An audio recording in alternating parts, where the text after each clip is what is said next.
यीशु मसीह के नाम में आप सभी को जय मसीह की। एक बार फिर से उत्पत्ति की किताब और उसके 33वें अध्याय को लेकर मैं आपके सामने हूँ।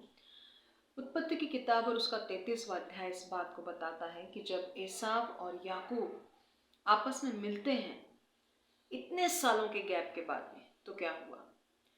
याकूब को जैसे ही पता चलता है कि एसाव अपने साथ 400 लोगों को लेकर आ रहा है और वो याकूब से मिलना चाहता है, तब याकूब ने बड़ी बुद्धिमानी दिखाई। याकूब के पास एक बहुत बड़ा दल था। अब इस दल को याकूब ने छोटे छोटे दलों के अंदर डिवाइड कर दिया और खुद इन दलों से आगे चला ताकि वो एसाव से मिल सके। उसे मालूम था कि एसाव उससे काफ़ी गुस्सा है, क्रोधित है। तब याकूब ने समझदारी की। उसने सोचा कि अगर एक दल के ऊपर यदि मुसीबत आती है तो कम से कम दूसरा और तीसरा दल जो है वो बचकर निकल सकता है।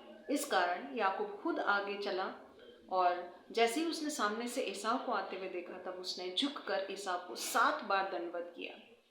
ऐसा करने पर एसाव ने सारा कुछ पुराना जो उसके साथ हुआ था, जो धोखा हुआ था, उसको भुलाकर उसने याकूब को गले से लगा लिया। दोनों भाई आपस में गले मिलकर बहुत रोए, खुश भी हुए। और साथ ही साथ एसाव ने जब उससे पूछा कि याकूब ये जितनी भी चीज़ें हैं, जितने भी लोग हैं, ये सब कौन हैं, तब याकूब ने पूरे दल का और अपने परिवार का परिचय एसाव से। याकूब इस्राएल को भेंट देना चाहता था, लेकिन एसाव जो था वो इस भेंट को लेने के लिए राजी नहीं था। याकूब के बहुत विनती करने के बाद एसाव इस चीज़ के लिए तैयार हो जाता है और वो उसकी भेंट को स्वीकार कर लेता है।